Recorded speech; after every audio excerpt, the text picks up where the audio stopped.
Swear to me that everything you said about the Fireflies is true.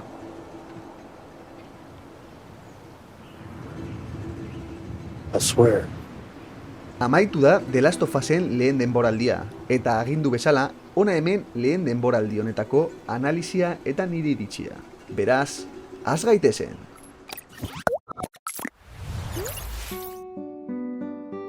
Telesailak nahiko istorio lineara du, bideojokotik gehiegi bereizten ez dena. Jokoan gertatzen diren gauza berdinak gertatzen dira. Bideoan zehar aipatuko ditugun aldaketa batzuk izan ezik. I had a friend who knew everything about this game, but I had a friend that knew everything about this game. Telesaila nahiko ondo dago, jokoaren funtsa ulertzen du, eta pantailara ondo transmititzen du serie formatu horretan. Era berean, jokoak ematen ez izkigun gauza batzuen berri ematen digu. Adibidez, Eliren jaiotza eta Eli birusari inmunia izatearen arrazoia. Datu bitxi gisa, Eliren ama, Ana, bideojokoetan Eliren ahots aktoresa izandakoa da. Telesailak Bill pertsonaiaren backstory bat eskaintzen digu 3. kapitulo batean, bideojokoan ikusten ez den istorioa eta niretzako pertsonalki telesaileko onena. Bideojokoarekiko aldaketen artean hauek dira aipagarrienak. Infektatuak sarean konektatuta daudela esaten digu telesailak, bideojokoan ez bezala. Gertaera eta momentu batzuetan gehiago gelditzen da, eta beste batzuk arinago pasatzen ditu. Adibidez, telesailak ez digu udazkena erakusten. Gero, subtrama desberdinetan zerbait sakontzen du. Adibidez, Henry eta Samen istorioan, hauek iesian egotearen zergaitia azaltzen digu. Pertsonaiei dagokionez, pertsonalitateetan aldaketa txikiak daude.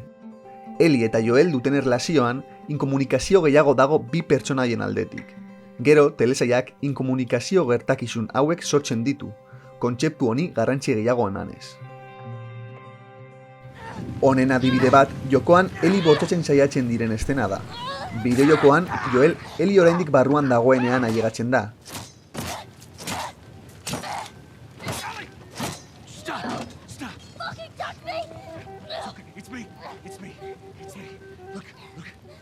Baina telesailan berriz, Eli tipoa akatu eta eraikinetik ateratzen da, eta Joelek hor aurkitzen du.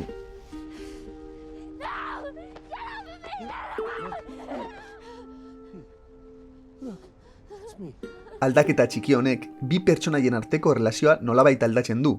Inkomunikazio gehiago sortzen da aldaketa txiki honekin, azken finean, Joelek ez dakielako zer gertatu den barruan. Oh, I'm sorry. Holako beste aldaketa batzuk daude telesailan zehar, nolabait karga narratiboa zenbait aldatzen dutenak. Baina berez, gertaera garrantzitsuak funtsean bideojokoaren berdinak dira.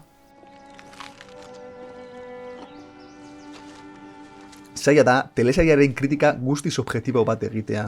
Berez, nik istorioa lehendik ezagutzen nuelako eta tramaren gertakariak eta gaia ezagutzen nituelako. Beraz, nire iritzia alde horretatik etorriko da. Bideojokoa jokatu duen pertsona baten iritzitik. The Last of Us telesaila zinemarako edo telebistarako bideojokoen egokitzapen on bakarretako bat izan arren, nire ustez gauza bat txartu egiten du. Bideojokoak eskaintzen duen gauza bera eskaintzen duela. Ez du ezer berririk proposatzen, lehen aipatu ditudan salbuespenak kenduta. Aukera segurua hartu dutela dirudi, eta nik pertsonalki zerbait desberdina espero nuen. Niretzako, jolasian ikusi ez genituen gauzetan arreta pizka bat gehiago jartzea ondo egongo litzateke. Adibidez, jokoan kontatzen ez diren beste gertakizun batzuk kontatzea, ez eskematikoki jokoaren trama jarraitzea. Orain, niretzako telesailaren kapitulo honenaren inguruan hitz egingo dut. 3. kapitulua. Uste dut, atal horrek ederki nabarmentzen duela The Last of Us bideojokoak transmititu nahi duen esentzia hori. Nolabait, The Last of Us ez digu pandemia bati buruz hitz egiten, ezta zombie apokalipsi bati buruz ere.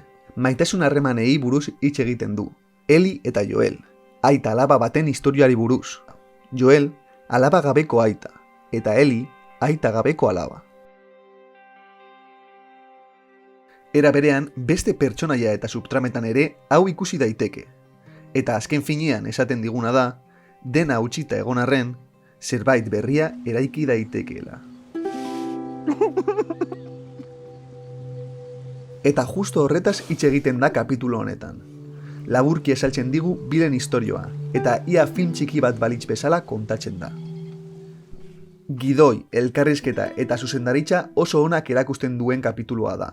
Atal honi buruzko kritikarik handienetako bat da, ez duela Joelen eta Elliren pertsonaia protagonistak kontuan hartzen, eta ez duela bi hauen traman aurrera egiten. Baina nire ustez, amaieran irakurtzen duten gutun horrekin emozio karga izugarria sortzen du hauen artean, eta Joelengan bereziki. Gainera, telesail osoko atalik ausertena da, trama nagusitik gehien aldentzen dena eta bideojokoan aritu den edonor ustekabean harrapatzeko gai dena. Zerbait desberdina, baina hala ere, kalitate oso onekoa eskainiz. Amaitzeko, balorazio gisa, esan beharra dauka telesaia kritikatu arren oso egokitzapen ona iruditu zaidala. Esan bezala, lehen jolasaren funtsa harrapatzea lortzen du, baina zerbait desberdina egitearen ausardia falta horrek, niretzako min egiten dio telesaiari. Hala ere, ikusleak emaitzarekin pozik daudela ematen du, eta badirudi bigarren denboraldi batean lanean ari direla. Beraz, ikusi beharko dugu, hurrengo denboraldian, ikusleak pozik mantentzen jarraitzeko gai den. Eta nolabait bizigaren remake, reboot eta live action denbora honetan, kalitatezko gauzak egiteko lekua dagoela dirudi. Mil esker bideoa ikusteagaitik. Hurrengora arte, andon. Her love like the leaves now have withered and gone. The roses have faded, there's frost at my door. The birds in the morning don't sing.